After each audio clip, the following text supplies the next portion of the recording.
6 p.m. Pakistan Standard Time. Assalamu alaikum. This is Radio Pakistan. The news read by Hassan Gilani. First, the headlines. Caretaker Prime Minister and Governor Gilgit-Baltistan at a meeting in Islamabad today discussed development projects in the region. President has assured journalist bodies and media workers of his support on the PEMRA Amendment Bill 2023. Election Commission of Pakistan has included social media to its code of conduct, banning broadcasting and publishing of negative content about state institutions. Kashmiris on both sides of the line of control and the world over are observing India's Independence Day today as Black Day. Afghan interim government is celebrating the second anniversary in power today after their takeover of Kabul in 2021. An international Islamic conference in Makkah has strongly condemned recurrence of desecration of Holy Quran events in some European countries. Now the news in detail. Governor Gilgit-Baltistan Syed Mahdi Shah called on caretaker Prime Minister Anwarul Haq Kakad in Islamabad today and congratulated him on assuming the office. The Gilgit-Baltistan governor on this occasion said selection of a caretaker Prime Minister from Balochistan province will strengthen the federation. He invited caretaker Prime Minister to visit Gilgit-Baltistan and address the Gilgit-Baltistan Assembly. He also briefed him about the ongoing development projects, including the infrastructure projects and progress on Karakoram University. He also invited him to inaugurate the projects to be completed in near future. Former Chief Minister Balochistan Jam Kamal called on caretaker Prime Minister Anwarul Haq Kakad in Islamabad today. During the meeting, they discussed matters relating to mutual interests. Jam Kamal congratulated Anwarul Haq Kakad on assuming the charge of caretaker Prime Minister. Caretaker Prime Minister thanked Jam Kamal for his best wishes.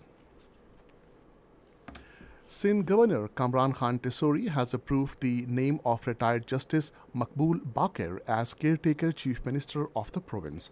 A notification has been issued in this regard.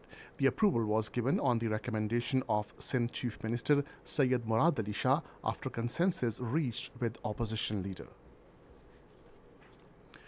President Dr. Arif Alvi has assured media workers and journalist community of his support for the Pakistan Electronic Media Regulatory Authority Amendment Bill 2023. He gave this assurance while talking to a delegation of representatives belonging to various journalists' organizations which called on him in Islamabad today. He said that the linking of government advertisements with the payment of dues to electronic media employees would help address their issues. Dr. Arif Alvi remarked that the media, especially senior journalists, should enhance linkages with academia and universities to guide and educate students about fake news and the new developments taking place in the field of journalism. He said it is the responsibility of media to educate the people on morality and the use of social media in a responsible and constructive manner. The President appreciated the collective efforts of the media community for introducing amendments to the PEMRA law, especially to protect the rights of media workers. The Election Commission of Pakistan has included social media to its code of conduct, banning broadcasting and publishing of negative content about state institutions. The ECP today expanded the sphere of the Electoral Code of Conduct to prevent undermining voters' opinion. Negative propaganda against the judiciary, state institutions, sovereignty and the ideology of Pakistan has been declared as prohibited. According to the new directions, broadcasting any negative content about the character, religion, ethnicity or caste and creed of candidates will not be allowed.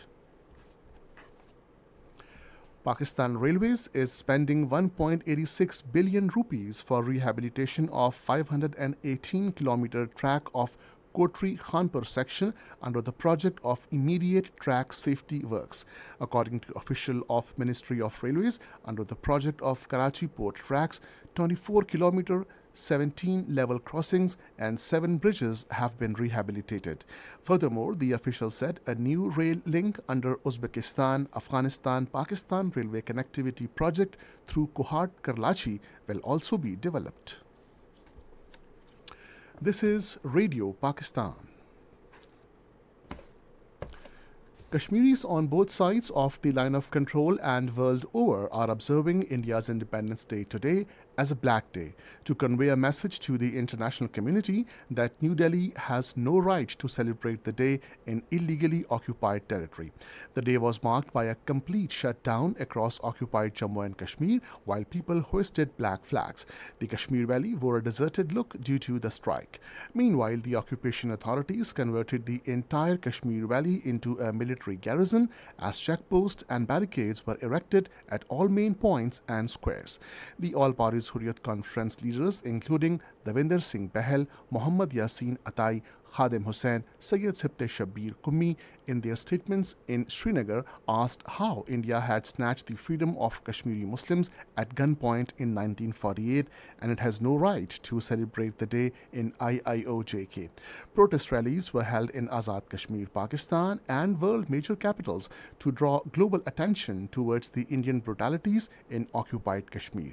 The protesters holding black flags were chanting, "Go India, go back. We want freedom.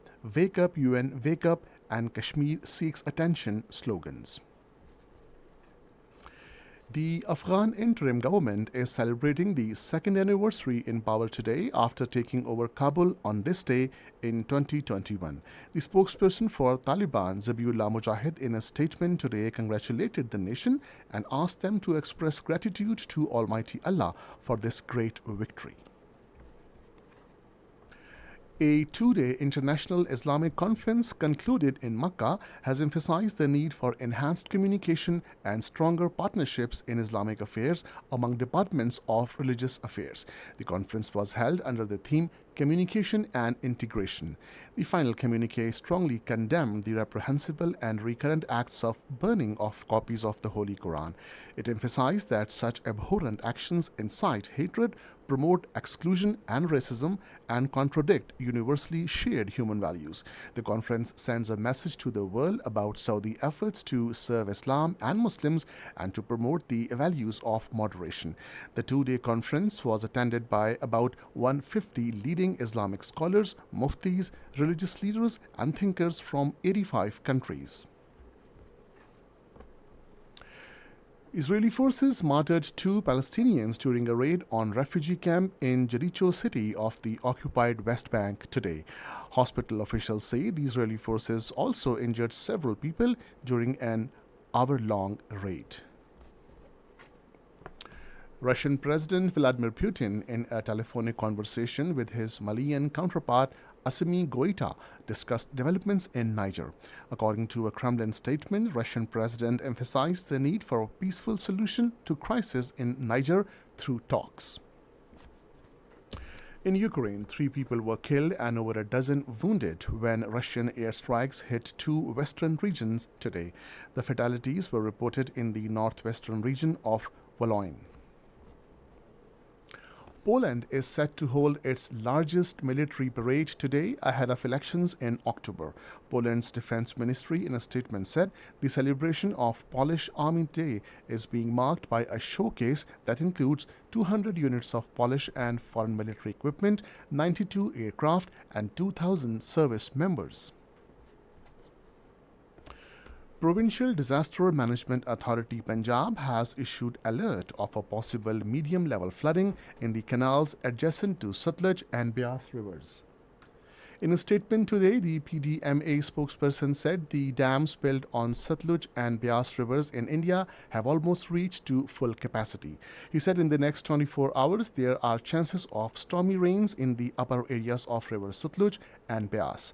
PDM has asked the relevant departments to remain vigilant, keeping in view of Indian storage. And finally, the weather. Hot and humid weather is expected in plain areas of the country during the next 12 hours. However, rain with wind and thunder shower is expected in isolated places in northeast Punjab, Islamabad, Gilgit-Baltistan and Kashmir. And that is the end of the news. For more news and analysis, log on to our website radio.gov.pk and also watch live video streaming of our bulletins on the link facebook.com/Radio Pakistan News Official.